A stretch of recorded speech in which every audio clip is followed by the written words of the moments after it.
I was in the middle of a jog through Ravenwood Park when my phone buzzed violently in my pocket. I pulled it out, expecting a text, but the screen was flooded with bright red letters. Emergency alert. Bioweapon leak detected. Containment failed. Avoid public spaces. Seek shelter immediately. The message repeated twice, then the screen went black.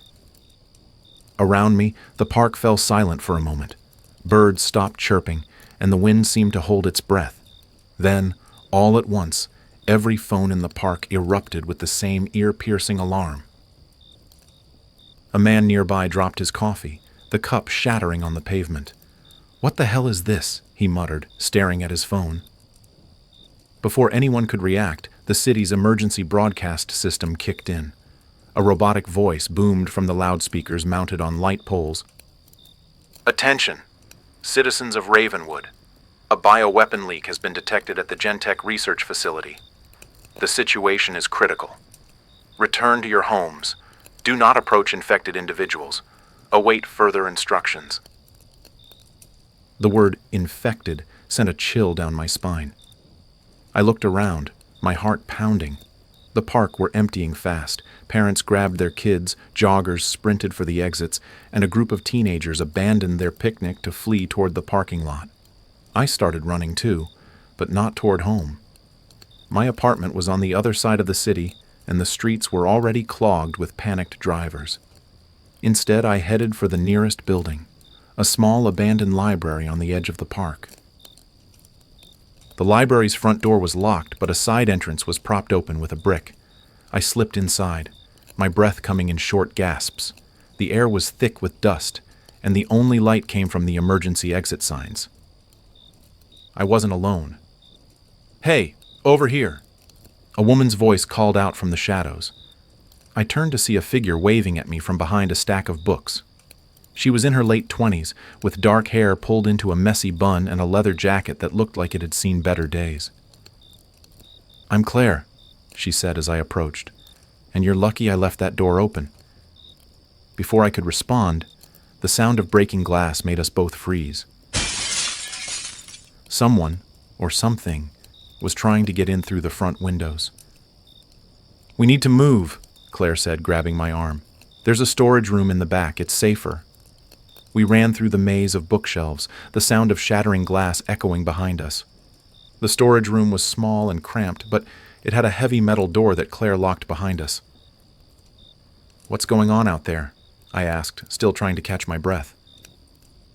Claire shook her head. "I don't know. I was at the park when the alert went off. I saw things. People attacking each other, blood everywhere. It's like they're not even human anymore." Before I could process that, the door rattled violently. Someone, or something, was trying to get in. "Stay back," Claire shouted, pressing herself against the door. The rattling stopped, but the silence that followed was almost worse. Then a voice came from the other side, soft, almost childlike. "Please, let me in. I'm scared." Claire and I exchanged a look. For a moment, I almost believed it was just a scared kid out there. But then I remembered the alert. Do not approach infected individuals. "We can't," Claire whispered, her voice trembling.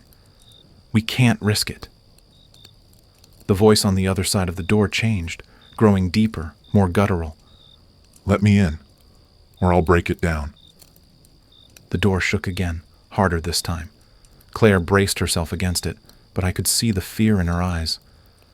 "We need to barricade this," I said, looking around the room. There wasn't much to work with. A few boxes, a desk, and a chair. We moved the desk in front of the door, but it didn't feel like enough. The pounding continued, each hit making the metal door groan. "What do we do?" Claire asked, her voice barely above a whisper. Before I could answer, the pounding stopped. For a moment, there was silence. Then a new sound, a wet, gurgling noise, like someone choking on their own blood. Claire and I backed away from the door, our eyes locked on the handle. It turned slowly, then stopped, and then the screaming started. It wasn't coming from the other side of the door. It was coming from outside the library, high-pitched, terrified screams that sent a chill down my spine. "We need to get out of here," I said, my voice shaking. Claire nodded, but before we could move, the door burst open. The door flew open with a deafening crash, slamming against the wall. Claire and I stumbled back, our eyes fixed on the figure standing in the doorway. It was a man, or at least it used to be. His face was pale and slick with sweat, his eyes bloodshot and unfocused. Blood trickled from his nose and the corners of his mouth, staining his torn shirt. He took a step forward, his movements jerky and unnatural. "Stay back!" Claire shouted, grabbing a metal rod from the floor and holding it like a weapon. The man didn't respond. He just kept coming, his breath ragged and wet. I looked around for something to defend myself with, but the room was empty except for the desk and chair. "We need to get past him," I said, my voice low. Claire nodded, her grip tightening on the rod. On 3, 1, 2. Before she could say 3, the man lunged at us with a guttural scream. Claire swung the rod, hitting him in the side of the head. He stumbled but didn't go down. Instead, he grabbed the rod and yanked it out of her hands, throwing it across the room. I grabbed the chair and swung it at him, hitting him in the chest. He staggered back, giving us just enough time to slip past him and out the door. We ran through the library, the sound of the man's footsteps close behind. The shelves blurred as we sprinted past, the emergency lights casting eerie shadows on the walls. "There!" Claire pointed to a door marked emergency exit. We burst through the door into an alley behind the library.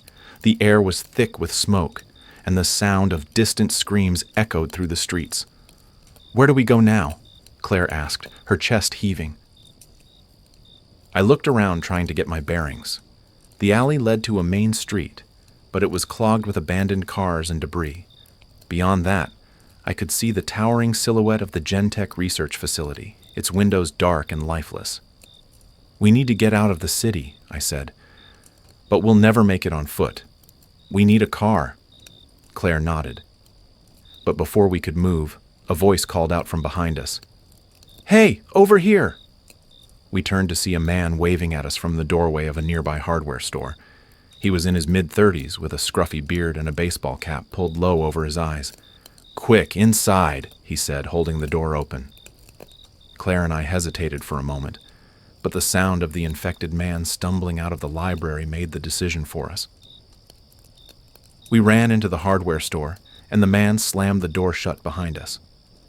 "Thanks," I said, still catching my breath. "I'm Ethan, and this is Claire." "Jake," the man said, locking the door and pulling down a metal shutter. "You two look like you've had a rough morning." "You could say that," Claire muttered, leaning against a shelf.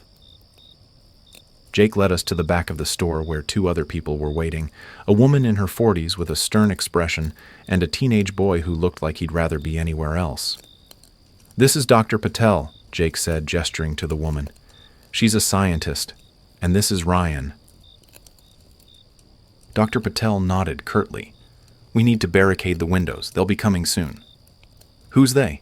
I asked, though I already had a sinking feeling I knew the answer. "The infected," Dr. Patel said, her voice grim. "The bioweapon. It's a virus. It spreads through bodily fluids, and it's highly contagious. Once someone's infected, they become aggressive, violent. And it's not just physical. The virus affects the brain. It makes them smarter, more coordinated." "How do you know all this?" Claire asked, her eyes narrowing. Dr. Patel hesitated, then sighed. "Because I worked at Gentech. I was part of the team that developed the virus. It was supposed to be a weapon, something the military could use to incapacitate enemy forces. But something went wrong. It got out." The room fell silent as her words sank in. Jake was the first to speak. "So, what do we do? How do we stop it?" Dr. Patel shook her head. "We can't. Not without the right equipment, and even then, it might be too late." Before anyone could respond, a loud crash came from the front of the store. We all froze, our eyes locked on the metal shutter. "They're here," Ryan whispered, his voice trembling. The shutter rattled as something, or someone, pounded on it from the other side. The sound was deafening, each hit making the metal groan. "We need to move," Jake said, grabbing a crowbar from a nearby shelf. "There's a basement. We can barricade ourselves down there." We followed him to a door at the back of the store, the sound of the infected growing louder behind us. The basement was dark and damp, the air thick with the smell of mildew. Jake locked the door behind us, but it didn't feel like enough. "What now?" Claire asked, her voice barely above a whisper. "Now we wait," Dr. Patel said, her face grim, "and hope they don't find us." The basement was cold and damp, the only light coming from a single flickering bulb hanging from the ceiling. The air smelt of mildew and rust, and the sound of dripping water echoed somewhere in the shadows. We huddled together near the stairs, listening to the muffled sounds of the infected pounding on the metal shutter above us. Our only chance of survival was to remain hidden and pray for rescue. We waited several days for help to arrive. Our supplies were running low, and our hope was fading.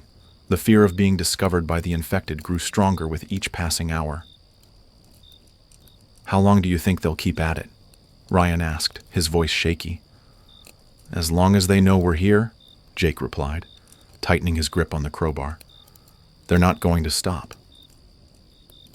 Dr. Patel sat on an overturned crate, her face pale but composed. "We need a plan.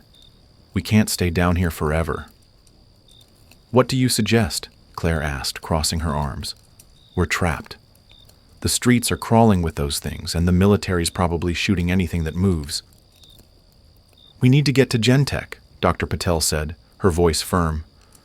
"The facility has a secure lab with the equipment we need to neutralize the virus. If we can get there, we might be able to stop this." "And how exactly are we supposed to do that?" I asked, raising an eyebrow. "It's halfway across the city, and we've got no weapons, no car, and no way to fight off a horde of infected."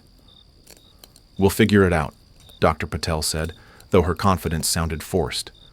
"But we can't just sit here and wait to die." The sound of the infected grew louder, their guttural screeches echoing through the basement. The metal shutter above us groaned under the weight of their attacks, and I could see the hinges starting to bend.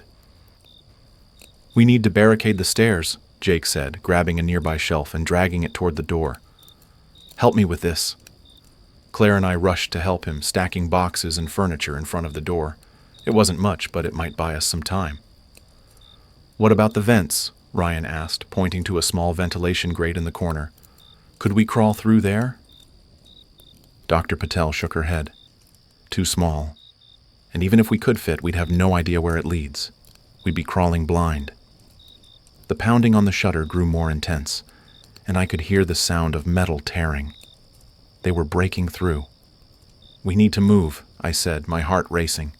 "Now." Jake nodded, grabbing a flashlight from a nearby shelf. "There's a back exit. It leads to the sewers. It's not ideal, but it's our best shot." "The sewers?" Claire asked, her nose wrinkling in disgust. "You've got to be kidding me."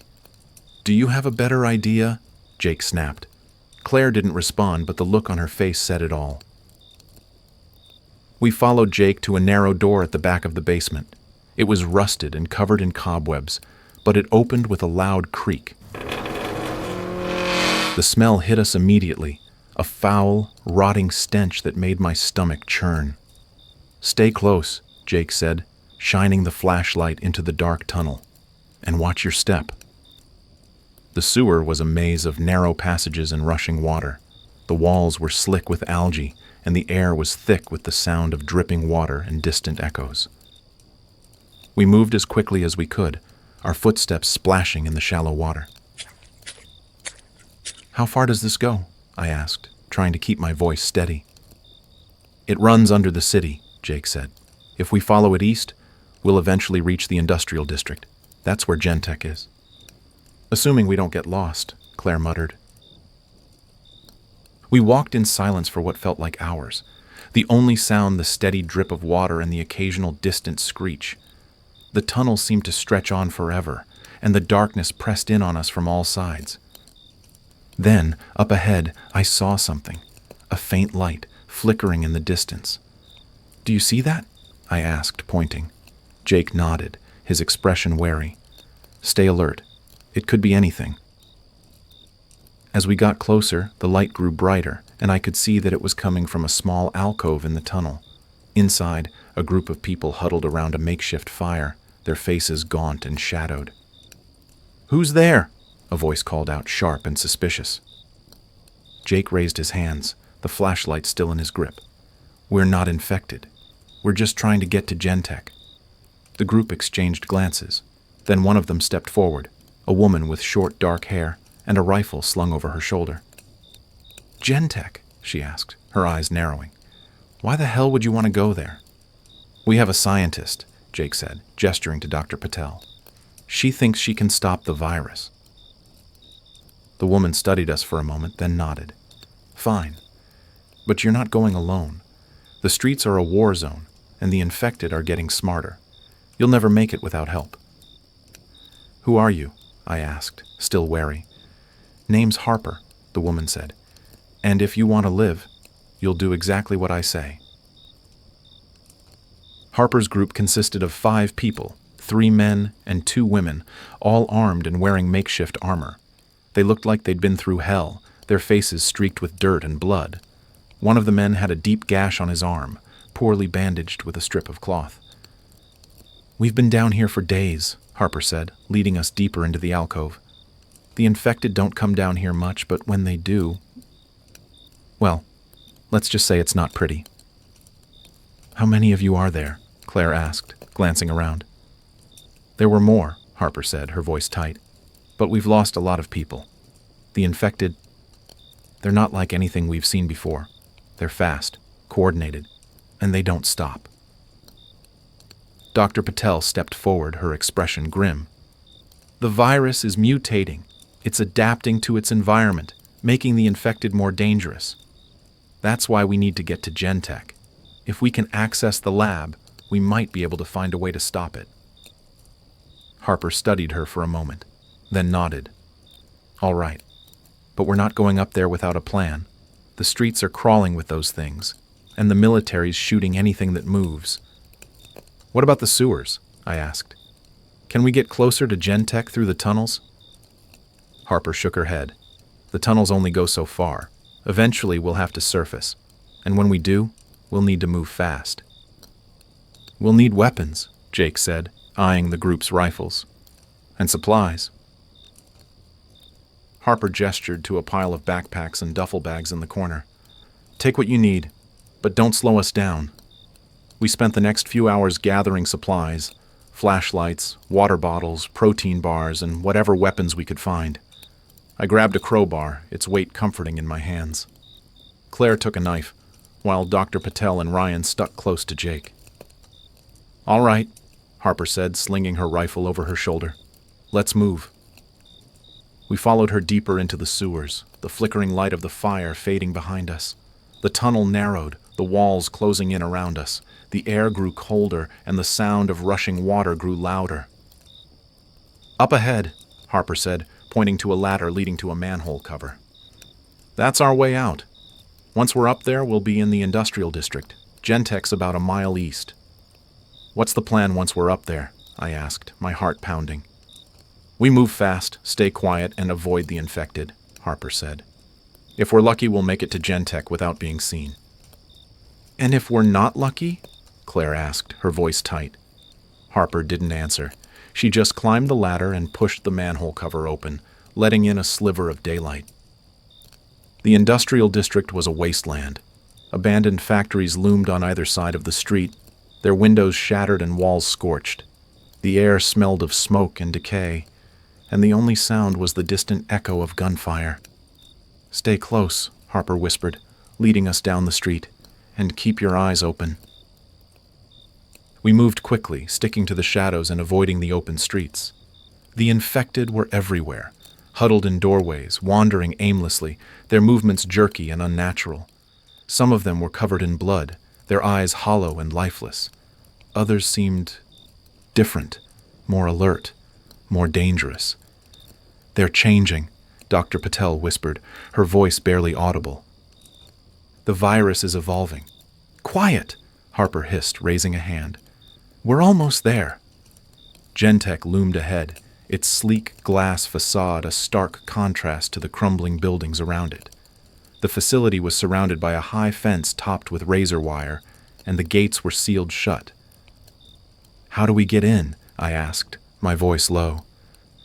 Harper pointed to a side entrance, partially hidden by overgrown bushes. "There, but we'll need to move fast." We sprinted across the street, our footsteps echoing in the silence. The infected didn't seem to notice us, at least not at first. But as we reached the fence, a low growl echoed from behind us. I turned to see a group of infected emerging from the shadows, their eyes locked on us.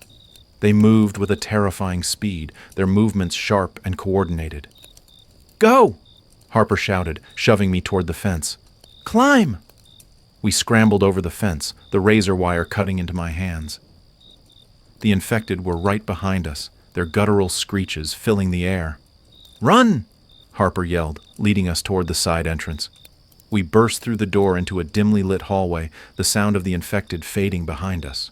The air inside was cold and sterile, the walls lined with biohazard signs. "This way," Dr. Patel said, leading us down the hall. "The lab's on the lower level." We followed her through the maze of corridors, the sound of our footsteps echoing off the walls. The facility was eerily quiet, the only sound the hum of the fluorescent lights. Then, up ahead, I saw something. A figure standing in the middle of the hallway, its back to us. "Wait," I whispered, holding up a hand. The figure turned, and my blood ran cold. It was one of the infected, but it was different from the others. Its eyes were sharp, focused, and it moved with a terrifying intelligence. "Get down!" Harper shouted, raising her rifle. The infected charged at us with a guttural scream, its movements fast and precise. Harper fired, the shot echoing through the hallway. The infected dropped to the ground, but more were already coming. "We need to move!" Dr. Patel shouted, pulling us toward a stairwell. We ran down the stairs, the sound of the infected close behind. The lower level was darker, the air thick with the smell of chemicals. Dr. Patel led us to a heavy metal door marked Secure Lab Access. "This is it," she said, typing a code into the keypad. "Once we're inside, we can lock the door behind us." The door clicked open, and we rushed inside, slamming it shut just as the infected reached the stairs. The lab was a tomb of blinking machines and abandoned research. Emergency lights cast a sickly green glow over rows of containment units, some shattered from the inside out. The air smelt like antiseptic and something fouler, rotting meat and spilt chemicals. Dr. Patel moved to a central console, her fingers flying over the keyboard. "The virus samples. They're gone." Harper kept her rifle trained on the door. "What do you mean, gone?" "Someone took them." Dr. Patel pulled up security footage showing men in black hazmat suits clearing out the lab 12 hours earlier, military or Gentech's private security. Ryan kicked a rolling chair. "So we risked our lives for nothing?" Dr. Patel opened a refrigerated cabinet, revealing rows of vials, backup samples, and the original research files. She tapped the screen. "This shows the virus was always meant to be airborne. The leak wasn't an accident. It was a test." The lights flickered. A distant thud echoed through the vents. Claire pressed her ear to the door. "They're in the vents." I grabbed a fire extinguisher off the wall. "Can you make an antidote?" Dr. Patel shook her head. "Not here. Not without—" The vent cover above us exploded downward. A figure dropped into the lab. Not infected, but a soldier in full tactical gear, his visor reflecting the emergency lights. 3 more followed, weapons raised. "Hands where we can see them!" the lead soldier barked. Harper didn't hesitate. She shot the first soldier point blank in the throat. Chaos erupted. Gunfire shattered glass beakers. I tackled Ryan behind an overturned lab table as bullets chewed through the air. Claire stabbed a soldier in the thigh with her knife before Jake bashed his skull with the crowbar. The last soldier grabbed Dr. Patel, pressing a pistol to her temple. "Stop or she dies!" A wet crunch cut him off. The soldier's eyes bulged as a bone-white spike erupted from his chest. He collapsed, revealing the infected woman behind him. Her fingers fused into razor-sharp claws. "New mutation," Dr. Patel whispered, backing away. The infected tilted its head, studying us with eerie focus. Then it screamed, a sound like metal scraping bone, and charged.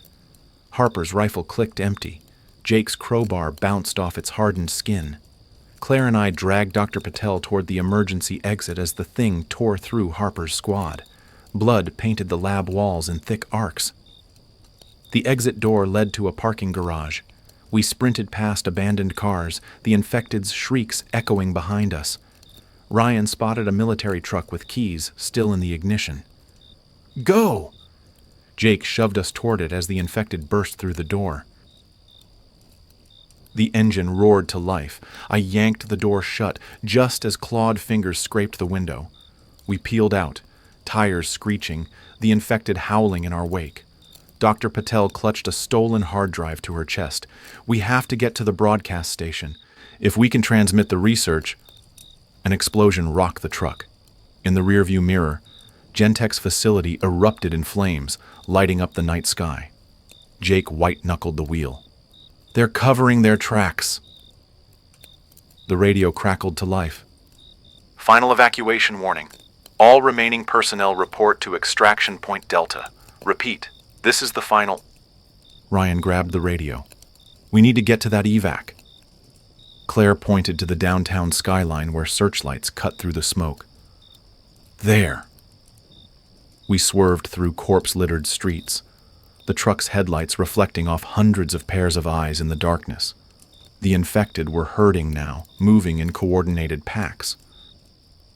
The broadcast tower loomed ahead, its red beacon pulsing like a heartbeat.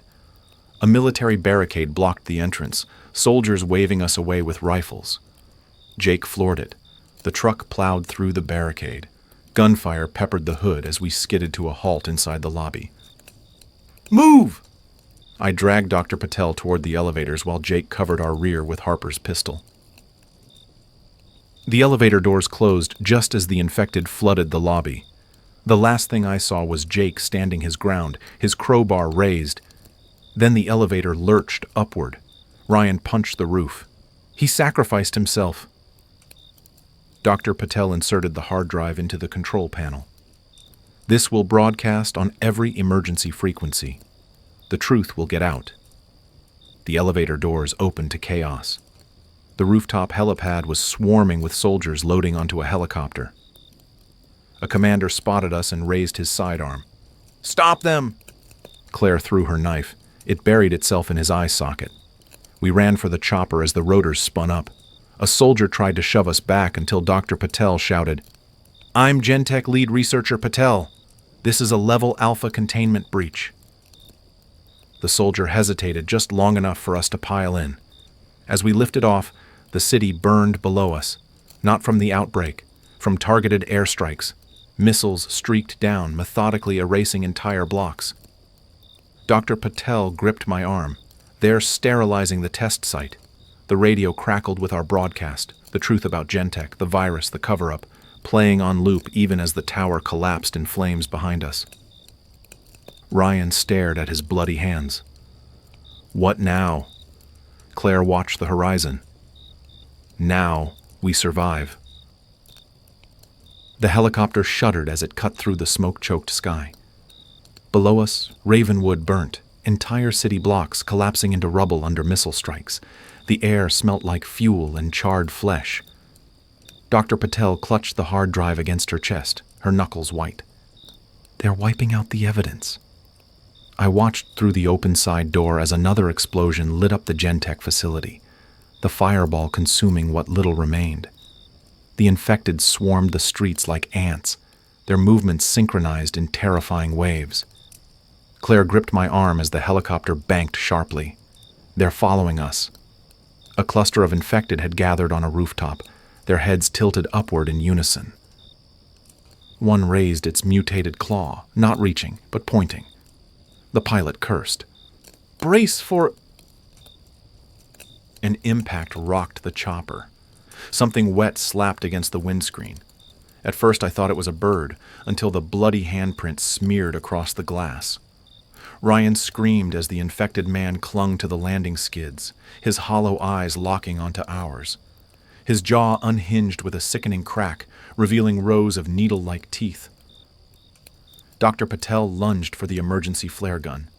"Get us higher!" The pilot yanked the controls. The infected's fingers tore through the metal skid as we ascended. I grabbed Claire's knife and hacked at its arm. Black blood sprayed my face, burning like acid. With a final shriek, it fell, but not before its claws raked the fuel line. A warning light flashed on the dashboard. The pilot's voice was calm and grim. "We're not making it to the safe zone." The forest rushed up to meet us. Trees sheared off the rotors in a deafening crunch. The world flipped sideways, then blackness. I woke to the smell of gasoline and pine needles. My vision swam, focusing on Claire dragging me from the wreckage. The helicopter burned behind us, its skeleton casting long shadows across the clearing. Ryan knelt beside Dr. Patel, pressing a torn shirt to her bleeding forehead. "She's alive." A guttural moan echoed from the trees. Shapes moved in the smoke, not just infected, but something worse. Their limbs elongated, their movements spider-like. The virus was evolving faster than we'd feared. Claire grabbed my face. "Ethan, the broadcast, did it go out?" Static crackled from the wreckage, a radio miraculously intact. A newscaster's voice cut through the interference. "Repeating our top story, Gentech whistleblower documents have been leaked worldwide. Military officials deny—" Dr. Patel smiled through bloody teeth. "They know." The first infected burst from the tree line, then another, and another. Ryan picked up a piece of twisted metal. Claire unsheathed her knife from the wreckage. Dr. Patel stood on shaking legs. I wiped blood from my eyes and faced the horde. The last thing I heard before they reached us was the distant thunder of approaching helicopters.